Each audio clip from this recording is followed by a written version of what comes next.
let's play e4. And okay, opponent's rated 830. So yeah, my opponents are gradually getting higher rated. So we might see more common, more kind of competitive openings. I'll play the Italian, bishop to c4. And we have the two knights. Now, I could go for knight g5. This is perhaps the beginning of a fried liver, but I'm going to be solid, play d3. This is probably what I would have played at 8 years old, and yeah, it's a more kind of slow and steady approach. Now, black plays a6 here, which strikes me as a little bit odd. Usually, like, if white's playing the Spanish, then a6 makes sense to attack the bishop. But in this case, I think I'm just going to get a free move of development. And now knight g5 maybe makes a bit more sense. Because I think d3 is a lot more useful than a6. If we imagine knight to g5, if black plays d5, I can take. And usually the best move there is knight a5. But because my bishop is already defended, I could play knight c3 and try and hold on to the pawn. So I think I will go for knight g5. Now, knight g5 is not always the move to go for. Usually it's not great if black can respond by castling to defend the pawn with the rook. But in this case, yeah, there's not too many ways to actually save the pawn. And I think maybe black will be very soon regretting having played a6 rather than developing. So we'll see what the opponent does here. Yeah, we do see d5. I'll take it. And there is a pretty well-known tactical sequence. This is very similar to the fried liver, which is without the inclusion of d3 and a6. So if these pawns were back, we would be in a very well-known position. And I'm going to go ahead and just take on f7, just relying on the fact that I've seen this tactical sequence before. And the idea is after the king takes, I mean, there's really not too many options for black, otherwise I'll win the queen or the rook. So king takes f7, I'll respond with queen f3 check. But that's not happening. Wow, queen f6. Allowing me to either take the rook or take the knight. Do I want the cake or the ice cream? I can only have one, at least one at a time. I mean, taking the knight actually seems a little bit more attractive. Because then I keep the attack on the rook, and I defend my knight. If I take the rook immediately, then maybe there's cases where my knight gets stuck in the corner. So yeah, let's take the knight. I'm imagining my opponent will play bishop c5 and threaten checkmate, and then maybe say, oh no, my rook. Then the rook will be poisonous. So if bishop c5, yeah, it's very important to be hyper alert of the danger in the position. And I would probably respond with castling or queen e2 or even queen f3. I think there'd be a few different acceptable moves there. Now, it's possible my opponent will also try and save the rook with rook to g8. But then that will give me time to maybe keep attacking, like maybe play bishop g5, hit the queen. But now, yeah, I definitely don't want to play bishop g5. Definitely don't want to take the rook. Castling, I think, is my top option. Queen e2 is also fine, defending and maybe aligning with the king. But I don't want to be in a spot where my queen is tied down to defending. I'd rather maybe someday get the queen to h5 and use it as an attacking piece. So castling it is. And what's interesting here is black could legally castle. Sometimes at the beginner level, there's confusion with when you can castle and when you can't castle. But when the rook is attacked, it doesn't stop you from castling. It's only when the king is attacked or one of these squares is controlled. But we see my opponent just completely ignore the king side, centralizing the knight. And now, yeah, it's a question. Do I just take the free rook? Is there anything black can do to hurt me? I don't think so. Let's take the rook. And it's always important to like double and triple check to make sure the opponent's not threatening anything. But f7 is really the main target, which is well defended here. And the knight can't really move forward without being taken. Meanwhile, yeah, maybe queen h5 is coming. So I'm up a rook and a knight. And a pawn. I forgot about the pawn that I won much earlier. So up a lot of material here. But you can never celebrate too early. Black does have decently active pieces. But it's hard to actually like orchestrate much of an attack. Black could try bishop g4 to deflect my queen away from defending c2, but I think that I'd be happy to take the bishop. So we see c6. And I mean, the natural move is probably to retreat. Bishop f7 looks a little bit interesting. Bishop f7, king f8. I don't know if I'm achieving so much there. I mean, I do get initiative. Like, black would have to move the king rather than playing a more aggressive move. So, yeah, perhaps it's a fine choice. And there's also cases where if the king moves to one of these squares, then I'll be very much inclined to make some tactics work along the dark square diagonal. But we do see king f8. And yeah, I think from here it's a matter of just continuing developing. Like, this is a weird construction. My knight is in the corner. It's defending the bishop, which is sandwiched between the king and the queen. But I think I'm okay leaving everything as is and just bringing in another piece. And with knight c3, I'm not only developing and controlling the center, but I'm preparing knight e4, which would be really nice to centralize a knight. And now triple forking a queen, pawn, and bishop.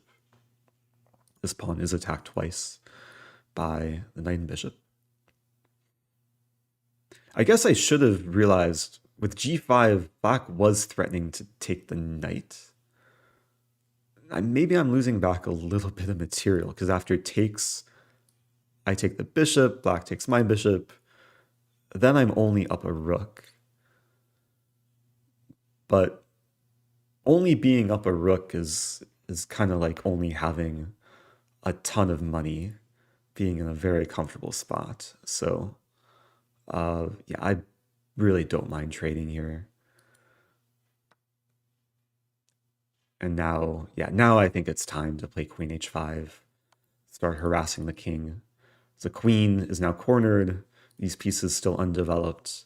Bishop is ready to come in, most likely with check. Like if the king moves to e7 or f6, the king could try and retreat.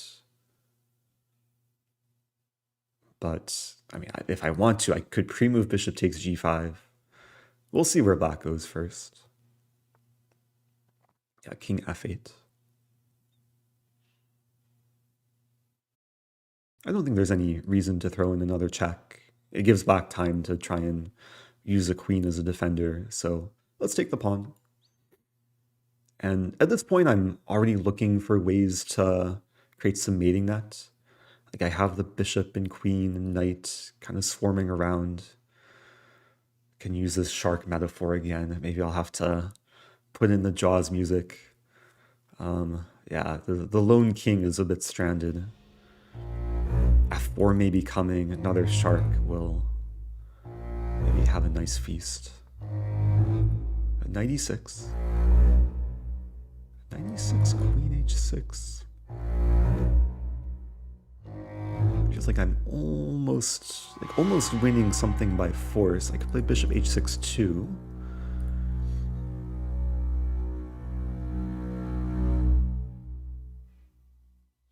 I think this is a spot where I don't want to take too long. I just want to simplify. I kind of like a lot of things here. What to do? Let's play bishop h6. Ensuring the knight can't take the bishop. The queen can't block. probably see king e7.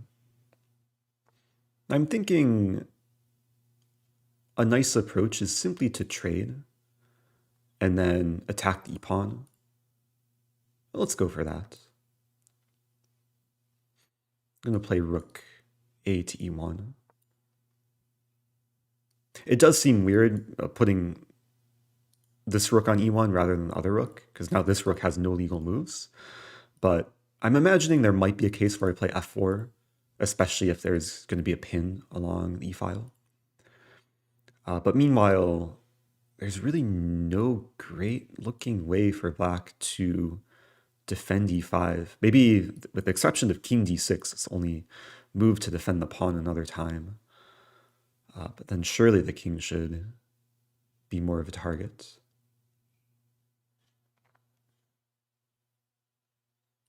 And if we do see king d6, maybe then I play f4 to target the pawn. If the trade happens, then bishop will come in with check, and then both files will be open. We see queen g8. All right, let's snag a pawn.